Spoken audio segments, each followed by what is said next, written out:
Hello दोस्तों, this is Vishakha Tagar coming up with next session of let us explain, जहाँ पे हम कोई एक कहानी लेते हैं और उस कहानी के सबू पहलू से आपको रूबरू कराते हैं। और आज की कहानी से उड़ाने से पहले ज़रा एक कहावत पे ध्यान देते हैं। जंगल में पेड़ गिरा और किसने सुना। मे बी जब पेड़ गिरा तो आवाज़ किसी ने नहीं सुनी, पर जब जंगल में आग लगती है तो सब कुछ दिखाई देती है। And recently many forest fire took place and the entire world was aware of this. अब आप मुझसे सवाल उठाएंगे कि ये कहानी तो बहुत पुरानी है, वापस क्यों उठाई जा रही है? बिकॉज शायद हम कुछ सीखना भूल गए। And that's why today story is about the similar segment.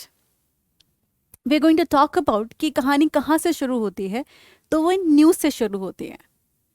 Way recently after Amazon की कहानी और ऑस्ट्रेलिया की स्टोरी सुनने के बाद Cyprus has become a new victim. The forest fire is controlled now and जो इससे नुकसान हुआ वो काफी कम था। Only 4 people lost their life. But if story has been that so तो शायद हम कहीं रुक जाते। But the fact is even India इससे बहुत टाइम से जूझ रहा है। हर साल जब भी मानसून आने से पहले तक का जो वक्त होता है, सर्दियां आने गुजर जाती हैं, मानसून आने वाला होता है, और उस समय का जो बीच में टाइम बचता है उसमें बहुत आग लगती है उत्तराखंड के जंगलों में।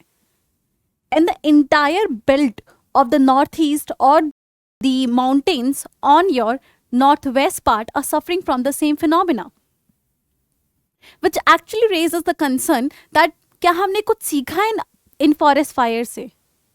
And this is a very deadly picture. जब ऑस्ट्रेलिया में फॉरेस्ट फायर हुआ था तो this picture went viral along with the picture of koala bear. Where the forest fire में इतनी ट्रेजेडी इसलिए हुई थी बिकॉज यहाँ पे फेंसिंग कर रही थी। जब फायर लगी भी तो जानवर खुद को बचा नहीं पाए थे। And that is what we are talking about. और शुरू करने से पहले एक बैकग्राउंड आपको क्लियर कर देगा कि जब ऑस्ट्रेलिया में फॉरेस्ट फायर लगी थी तो उसमें जगह तो सिर्फ 7 to 8 मिलियन हेक्टेयर था, बट लाइफ ऑलमोस्ट 1 बिलियन थी। 1 billion lives we lost in like Australian forest fire. और जब अमेजोन में फॉरेस्ट फायर लगी थी देन इट इज सेड कि 20% of the world oxygen are produced in Amazon. That's why they called as a lung of the world. और उसमें आग लग रही थी। इमेजिन आपकी लंग्स अगर काम करना बंद कर दें तो आप कैसे सस्टेन करेंगे? But this is what exactly happen in Amazon. और बंदीपुर इंडिया का जो टाइगर रिजर्व है, similar thing happen in Bandipur tiger reserve as well. और ये इंसिडेंटेड लाइक अलोन इंसिडेंट्स नहीं है जो इन साइलोस में एग्जिस्ट करते हैं। ऐसे बहुत सारे इंसिडेंट्स एग्जिस्ट करते हैं। In fact, if we go by the data, then Indian State of Forest report brought by the Forest Survey of India talks about कि हमारे कम से कम 21% जंगल, 21% of the forest are extremely prone to the forest fire.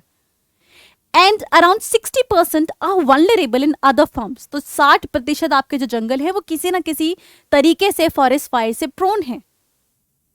और अब तक जितनी भी आग लगी है जंगलों में उसमें से 90% of the reason are man made. इंसान ही कहीं ना कहीं इसकी वजह बन जाते हैं। तो जब बात वजह पे आती है तो सारे वजहों की छानबीन करते हैं कि कौन कौन से रीजन है जिसकी वजह से इतनी फॉरेस्ट फायर लगती है। Because we want solution, we want to know इस फॉरेस्ट फायर से इम्पैक्ट क्या होता है। लेकिन उससे पहले कम से कम रीजंस पता होने चाहिए, जिससे कि कम से कम जहां से पानी लीक हो रहा है वहां पे पैच लगाए जा सके ना, या फिर होलिस्टिक सॉल्यूशन ही लाए जा सके। And for that reason include number 1 is the presence of dry forage. अब जब ये पतझड़ होती है तो पत्ते गिरते हैं, पेड़ की खुद की जो टहनी होती है वो अच्छा फ्यूल होते हैं। And over a period of time जंगल में इस तरीके का ड्राई फॉलेज बनता रहता है। पहले छोटी छोटी आगे लगा करती थी तो ये ड्राई फॉलेज खत्म हो जाता था। But what happen over the period of time is that कि इस ड्राई फॉलेज में आग लगने की जो कैपेसिटी है वो बढ़ चुकी है। And the reason is like या तो ड्राई फॉलेज हो, अगर इसमें ड्राई वेदर कंडीशंस आ जाए उसकी वजह से आपकी सॉइल भी ड्राई हो जाती है, तो वो भी इनफ मॉइस्चर या प्रोटेक्शन नहीं दे पाती। एंड अल्टीमेटली, और अगर इस सिनेरियो में एक्सट्रीम वेदर इवेंट हो जाए जैसे एल नीनो, तो इस तरीके की फॉरेस्ट फायर आपको देखने को मिल सकती है। जैसे ऑस्ट्रेलिया में जो फॉरेस्ट फायर हुई थी उसका one of the biggest reason positive Indian Ocean dipole था। राइट? मतलब यूजुअली क्या होता है, अगर ये आपका अमेरिका का, ये साउथ अमेरिका अगर यहां है, so there is the side of the ocean जो कि यूजुअली ठंडा रहता है, but once in a while ये गर्म हो जाता है। तो जब ये ठंडा रहता है तो यहां पे अक्सर सूखा पाया जाता है, क्योंकि ठंडी हवा ना ऊपर नहीं उठती, वो नीचे आती है, एंड बारिश ऊपर उठने वाली हवा से होती है। तो यहां पे अक्सर सूखा होता था, बट इसके पैरेलल जो यहां पे इंडिया है और जो यहां पे ऑस्ट्रेलिया है, यहां पे बारिश हुआ करती थी। तो एयर यहां से राइज करती थी और यहां पे डिसेंड करती थी, और यहां के सूखे के लिए लोग अडेप्टेड हैं, बट यहां पे नहीं, ना इंडिया में ना ऑस्ट्रेलिया में। Every once in a while ये जो ठंडी जगह है ये गर्म हो जाती है, और यह हवा यहां से उठने लगती है, और प्रोसेस उल्टा हो जाता है। यहां पे हवा उठेगी तो यहां बारिश हो जाएगी, और यहां पे डिसेंड करेगी तो यहां पे सूखा हो जाएगा। ये एक बेसिक फिनोमेना है ज्योग्राफी का, और जिसकी वजह से ऑस्ट्रेलिया में इतनी भयंकर आग लगी थी। But as I said, forest survey of India says that कि प्लीज नेचर को इतना ना ब्लेम करें, because 90% of the forest fire man made reason से होती हैं, and which is more true given अब ग्लोबल वार्मिंग से ड्रॉट कंडीशन ज्यादा हो रही है। I am sorry. And again industries are promoting deforestation, कि वो ग्रीन फॉलिएज को हटा देते हैं। फार्मर्स आर प्रमोटिंग डिफॉरेस्टेशन, जिससे कि एग्रीकल्चर स्पेस बढ़ सके। In fact tribals are also to be blame to an extent, because वो जंगलों में जाते हैं और झूम कल्टीवेशन प्रैक्टिस करते हैं, जिसकी वजह से एक बहुत बड़ी आग लग जाती है। ऑल्सो वो कभी कभी अगर महुआ के पत्ते इकट्ठे करने गए, जो कि उनकी रोजी रोटी का सहारा है, उसके लिए भी कभी कभी वो आग लगा देते, जो कि बहुत भयंकर फॉर्म ले लेती है। And not just this, irresponsible tourism is one of the biggest reason. लोग जाते हैं, सिगरेट बर्ड छोड़ देते हैं, और उसकी वजह से फॉरेस्ट में आग लग जाती है। इलेक्ट्रिक फेंसेस पास करते हैं, उन फेंसेस से आग लग जाती है। So there are multiple reasons of the forest fire जो कि मैन मेड होते हैं। और अगर इसी सीरीज में आगे चले, so what is needed is the policy, but यहां पे पॉलिसीज भी फ्लॉड होती हैं। और इसका क्लासिक एग्जांपल ब्राजील का फॉरेस्ट कोड ऑफ 1965 है, जिसके तहत आप इतना लैंड को डाइवर्ट नहीं कर सकते थे और या फिर डिफॉरेस्टेशन नहीं कर सकते थे। But the recent policy promote the diversion of land, specially जो हमारे नए प्रेसिडेंट या प्राइम मिनिस्टर वहां पर आए हैं, he promote that. He is like कि हमारी इकोनॉमी भी मैटर करती है। But the fact is, Brazil have Amazon and other forests जो कि दुनिया के लंग्स के जैसे एक्ट करते हैं। And in that entire flawed policy, the entire world is going to suffer. और बाकियों को गाली दें, इंडिया में भी ऐसी पॉलिसीज हैं, like the concept of zero forest fire approach, which is some way counter productive. हम चाहते हैं आग ना लगे, बट ये सही नहीं है। जंगल में छोटी छोटी आगों का लगना बहुत जरूरी है, बिकॉज ये बहुत नेचुरल थिंग है। आपका ऑटम सीजन आता है, पतझड़ होता है, और बहुत सारा ड्राई फॉलिएज इकट्ठा हो जाता है। अगर उसे धीरे धीरे पीरियोडिकली हटा दिया जाए, जो कि छोटी छोटी फॉरेस्ट फायर से होता रहता है, तो वो चीज कभी खतरनाक नहीं होती। बट क्योंकि जीरो फॉरेस्ट फायर अप्रोच लगती है, तो वो बहुत सारा इकट्ठा हो जाता है, और जब वो एक बार इकट्ठा होता है, अगर एक बार आग लगी तो वो एक कोने से शुरू होती है, दूसरे कोने तक जाती है। And that is the policy I'm talking about, कि some way this is faulty policies.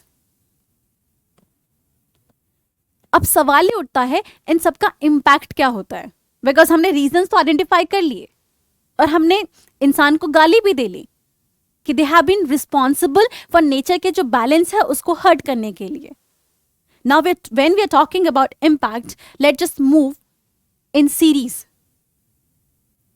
सबसे पहले let's talk about positive impact itself, because in natural condition forest fire is good. As I said कि periodically छोटी छोटी forest fire से क्या होता है, वो ड्राई फॉलिएज हट जाता है और बड़ी फॉरेस्ट फायर नहीं होती। और ये जो छोटी छोटी फॉरेस्ट फायर होती थी ना, they were responsible for the maintenance of grassland. अब ग्रासलैंड में ना पेड़ कम होते हैं और ग्रास ज्यादा होती है, सॉरी। अब इस पूरे प्रोसेस में इससे क्या होता था, अगर बाय द वे गलती से पेड़ों की प्रोलिफरेशन को नहीं रोका गया तो पेड़ ज्यादा हो जाएंगे, ग्रासलैंड कम हो जाएंगी, और बहुत सारी जो फ्लोरल या फॉनल आपकी स्पीसीज होती है वो ग्रासलैंड स्पीसीज होते हैं, जैसे लेपर्ड है या फिर टाइगर है। इनको ग्रासलैंड चाहिए होते हैं, इनको इतने बड़े बड़े जंगलों वाला एरिया नहीं चाहिए होता, बिकॉज ये भाग नहीं पाते उसमें, और अपने शिकार को पकड़ने के लिए भागना बहुत जरूरी है। नाउ जब फॉरेस्ट फायर होती है तो ये पेड़ एलिमिनेट हो जाते हैं, घास जल भी जाती है तो घास की रूट्स रह जाती हैं, उन रूट से वो वापस आ जाती है, पेड़ वापस नहीं आ पाते। इसकी वजह से ग्रासलैंड जो इकोसिस्टम है वो आपका मेंटेन रहता है। नॉट जस्ट दिस, अगर आपकी कोई इन्वेजिव स्पीसीज हो वो भी क्लीन हो जाती है, कि कोई स्पीसीज हो जिसकी वजह से बाकी बायोडाइवर्सिटी थ्रेटन हो तो वो स्पीसीज क्लियर हो जाती थी। In fact there are certain species जो कि क्राइसिस में ही ग्रो करती हैं, and these are Australian beetle. Now this beautiful beetle, ये एक्चुअली फॉरेस्ट फायर में ही अपने सीड्स को रिलीज करता है और इसके लार्वा अच्छे से ग्रो करते हैं।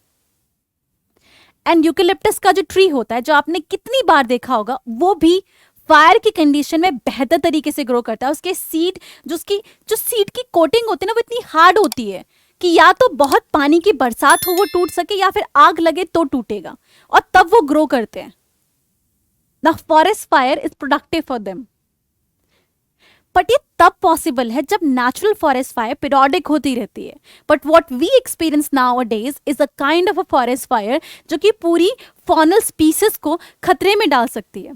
अब मेरे बगल में ना BBC वीडियो की क्लिप है, and this went viral last year because इस फॉरेस्ट फायर की वजह से जो ऑस्ट्रेलिया में हुई थी, वहां पे कोआला की पूरी स्पीसीज, उनकी जो एग्जिस्टेंस थी वो थ्रेटन हो गई, टू द एक्सटेंट कि वो शायद इंडेंजर्ड कैटेगरी में आने लगे। And this was example how fauna was trying to protect itself। और फॉरेस्ट फायर जो ऑस्ट्रेलिया में लगी थी, वहां पे लॉस ऑफ लाइफ सिर्फ इसलिए नहीं हुआ था कि फॉल्टी पॉलिसीज थी, बट ऑल्सो बिकॉज जब आग लगी तो वो खुद को बचा भी नहीं पाए, बिकॉज फेंसिंग लग रखी थी। इंसान ने खुद को बचाने के लिए एक अच्छा खासा प्रोटेक्शन बना लिया और जानवरों को मरने के लिए वहां छोड़ दिया गया। So that is what happened, it actually threatens the environment, biodiversity impact होती है, आपके सॉइल का न्यूट्रिएंट मॉइस्चर होल्डिंग कैपेसिटी कम हो जाती है, उसकी फर्टिलिटी कम हो जाती है, उससे जो धुआं निकलता है उससे ग्रीन हाउस गैसेस निकलती हैं, और क्लाइमेट चेंज और भी ज्यादा आपको देखने को मिलता है। और इंपैक्ट इससे ज्यादा होता है इन टर्म्स ऑफ कि लाइफ एंड लाइवलीहुड, हम भी सीधा सीधा इंपैक्ट होते हैं, सीधा नेचर नहीं होती।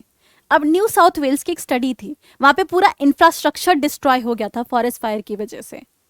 ट्राइबल लाइवलीहुड इंपैक्ट होता है, फिर according to census almost crores of people and 1.7 lakh of the tribal people are directly dependent upon the forest fire. ये सीधा सेंसस का डेटा है। It also result in human mortality, because आप देख सकते हैं इस तरीके का जब धुआं इतनी कैपेसिटी में रिलीज होता है तो लंग्स किस तरीके से इंपैक्ट हो सकती हैं। और जब इनिशियल न्यूज मैंने आपको बताई थी, I showed you how Cyprus lost many life. Now since in our series we never stop at problem, हम सजेशंस के बारे में बात करते हैं सो दैट कोई हल निकाला जा सके, so that we can leave our world a better place. So this is what we are going to emphasise here कि इन सब का हल है। वो जो जंगल में आग लगी है उसका रास्ता निकाला जा सकता है, और उसका सबसे पहला रास्ता सबसे अच्छा है नेचुरल कंटेनमेंट पे काम करना, बिकॉज ऑलरेडी फॉरेस्ट के पास इतने सिस्टम थे। तो पहले क्या होता है, फॉरेस्ट से ऐसी छोटी छोटी गलियां निकलती है पानी की, और उसकी वजह से क्या होता है, एक फॉरेस्ट दूसरे फॉरेस्ट से सेपरेट हो जाता है। अगर आग लगती भी है तो वो यहां से यहां नहीं फैल पाएगी, बिकॉज ये पानी का जो बहाव है उसको रोक देगा। So which is a good thing in forest. तो इस तरीके के नेचुरल आपको बैरियर्स बनाने चाहिए, रोड्स बनाओ, रिवर स्ट्रीम्स को यूज करो, रिजेस को यूज करो। There is one more technique, counter fire. If nothing is working तो बगल में और फायर लगा दो। अब आप मुझे बोलेंगे ये कैसी हरकत है।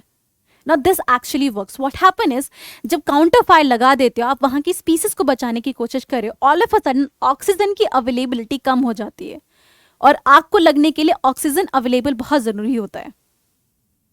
Now in such a case counter fire can be productive to you, but इसको बहुत ही सावधानी से किया जाना चाहिए. Other is beating the fire out, जैसे वो पत्ती, झाड़ी, आपके पास जो भी हो उससे अगर आप फायर को बुझा सकते हो, तो जो कि ट्राइबल्स बहुत यूज करते थे.